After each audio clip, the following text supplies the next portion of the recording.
19th utterance. It is mankind's proper occupation to take my words as the basis for his survival. Man must establish his individual portion in each and every part of my words. Not to do so would be asking for trouble, seeking his own destruction. Humanity does not know me, and because of this, instead of bringing his own life to me to offer in exchange, all he does is parade in front of me with the trash in his hands, trying thereby to give me satisfaction. But, far from being satisfied by things as they are, I keep on making demands of humanity. I love man's tribute, but hate his extortions. All men have hearts filled with greed. It is as if the human heart is in thrall to the devil, and man is unable to break free and offer his heart up to me. When I speak, man listens to my voice in rapt attention, but when I stop speaking, he starts again on his own enterprise and ceases entirely to heed my words, as if my words were an adjunct to his enterprise. I have never been lax with humanity, and yet I have also been long-suffering and magnanimous with humanity. And so, because of my leniency, human beings have all grown overweening, incapable of self-knowledge and self-reflection, and they take advantage of my forbearance to deceive me. Not a single one among them sincerely cares for me, and not a single one truly treasures me as an object dear to his heart.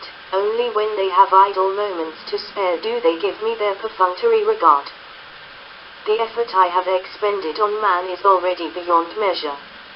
I have wrought on man an unprecedented kind of work, and apart from this, I have given him an additional burden, in order that, out of what I have and what I am, man might gain in knowledge and undergo a change. I do not ask man to be a mere consumer, but ask him to be a producer capable of inflicting defeat on Satan. Though I may not demand anything of man, nonetheless I do have standards for the demands I make, for there is a purpose in what I do, as well as principles in accordance with which I act. I do not, as man imagines, play around haphazardly, nor do I, in willful capriciousness, fashion the heavens and earth and the myriad things of creation. In my working, man should be able to see something, gain something. He should not squander away the springtime of his youth, or treat his own life like a garment on which dust is carelessly allowed to gather. Rather, he should stand strict guard over himself, taking from my bounty to provide for his own enjoyment, until, for my sake, he cannot turn back towards Satan, and for my sake he mounts an attack against Satan. Isn't what I ask of man as simple as this? When a faint glimmer of light begins to show in the east, all the people within the universe on that account turn their attention for the nonce toward the light in the east. No longer steeped in slumber, mankind goes to observe the source of the eastern light, but due to the limits of human power, no one is able to see the place whence the light originates. When all within the universe is fully illuminated, man will rouse from sleep and dream, and only then will he realize that my day is slowly coming into the world. All humanity celebrates because of the coming of the light, and because of this no longer lies sound asleep, and is senseless no longer. Under the radiance of my light, all humanity becomes clear of mind and sight, and suddenly awakens to the joy of living. Under cover of a shrouding mist, I look out over mankind. The animals are all at rest. Because of the coming of a faint glimmer of light, everything in creation becomes conscious that a new life is approaching. For this reason, the animals too all creep out from their caves, looking for food. Plants, of course, are no exception, and in the light's radiance their green leaves glisten with a lustrous sheen, waiting to consecrate their individual portion to me at the time when I am on the earth. All human beings wish for the coming of the light, and yet they all fear its advent, anxious that their own ugliness will no longer find concealment, for man is stark naked, and lacks for covering. How many people have fallen into panic, because of the light's coming, and because the light has appeared, are in a state of shock. How many people, on seeing the light, are filled with boundless remorse, abhorring their own uncleanness, but, powerless to alter the accomplished fact, can only wait for me to pronounce sentence.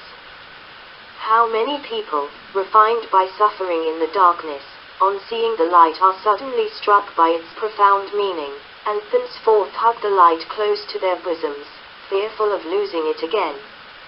How many people, instead of being thrown out of orbit by the light's sudden appearance, simply go about the daily work in hand, because they have been blind for long years, and so they do not notice that the light has come, nor are they gratified by it. In men's hearts, I am neither high up, nor low down. As far as men are concerned, it is a matter of indifference whether I exist or not, as though man's life would not get any lonelier if I did not exist, and if I did, would not gain in pleasure. Because human beings do not cherish me, the enjoyments that I afford them are few. But as soon as humanity gives me so much as an ounce of adoration, then I will also make a change in the attitude I bear toward humanity. For this reason, only when humanity grasps this law, only then will men be fortunate enough to dedicate themselves to me and demand the things I hold in my hand. Surely man's love for me is not bound solely to his own interests.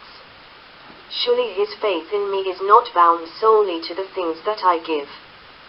Could it be that, unless he sees my light, man is unable to love me sincerely by means of his faith? Surely man's strength and vigor are not really restricted to the conditions of today. Could it be that man needs courage in order to love me? Relying on my existence, the myriad things of creation make obedient submission in the places where they reside, and do not, in the absence of my discipline, indulge in licentious abandon. Therefore, the mountains become boundaries between nations upon the land, the waters become barriers to keep people apart between the lands, and the air becomes that which flows from man to man in the space on earth. Only humanity is incapable of truly obeying the demands of my will. This is why I say that, out of all creation man alone belongs in the category of the disobedient. Man has never truly submitted to me, and for this reason I have all along kept him under strict discipline. If in the midst of humanity, it should come to pass that my glory extends over the whole universe, then I will surely take all of my glory and make it manifest before mankind. Because in his defilement man is unfit to look upon my glory, for thousands of years I have never come into the open, but have remained hidden. For this reason my glory has never been manifest before mankind, and man has always been sunk in sin's deep abyss. I have forgiven the unrighteousness of humanity, but human beings know not how to preserve themselves, and are instead always laying themselves open to sin, allowing sin to injure them. Is this not man's lack of self-respect and self-love? In humanity's midst, is there one who can truly love? How many ounces can man's devotion weigh? Aren't there adulterated goods mixed into his so-called authenticity? Isn't his devotion compounded wholly of a mishmash? What I require is man's undivided love. Man does not know me, and though he may seek to know me, he will not give me his true and earnest heart. From man I do not exact what he is unwilling to give. If he gives me his devotion, I will accept it without polite demurral, but if he does not trust me, and refuses to offer up even an iota of himself to me, rather than growing more vexed on that account, I will simply dispose of him in some other way and send him to the home for which he is fit. The thunder, rolling across the skies, strikes man down. The high mountains, as they topple, bury him. The wild beasts in their hunger raven him up, and the oceans, surging, close over his head. As humanity engages in fratricidal conflict, all men will seek their own destruction in the calamities arising from humanity's midst. The kingdom is expanding in humanity's midst. It is forming in humanity's midst. It is standing up in humanity's midst. There is no force that can destroy my kingdom. Of my people who are in the kingdom of today, which of you is not a human being among human beings? Which of you lies outside the human condition? When my new starting point is announced to the multitude, how will humanity react? You have seen with your own eyes the state of mankind. Surely you do not still harbor hopes of enduring forever in this world. I am now walking abroad in the midst of my people. I live in the midst of my people. Today, those who bear genuine love toward me, people like these are blessed. Blessed are those who submit to me. They will surely stay in my kingdom. Blessed are those who know me. They will surely wield power in my kingdom. Blessed are those who seek after me. They will surely escape from Satan's bonds and enjoy blessing in me. Blessed are those who are able to forsake themselves. They will surely enter into my possession, and inherit my kingdom's bounty. Those who run around for my sake I will commemorate. Those who go to expense for my sake I will joyfully embrace. Those who make offering to me I will give enjoyments. Those who find enjoyment in my words I will bless. They will surely be the pillars that hold up the ridgepole in my kingdom. They will surely have matchless bounty in my house, and no one can compare with them. Have you ever accepted the blessings that you were given? Have you ever sought the promises that you were made? You will surely, under the guidance of my light, break through the stranglehold of the forces of darkness. You will surely not, in the midst of darkness, lose the light guiding you. You will surely be the master of all creation.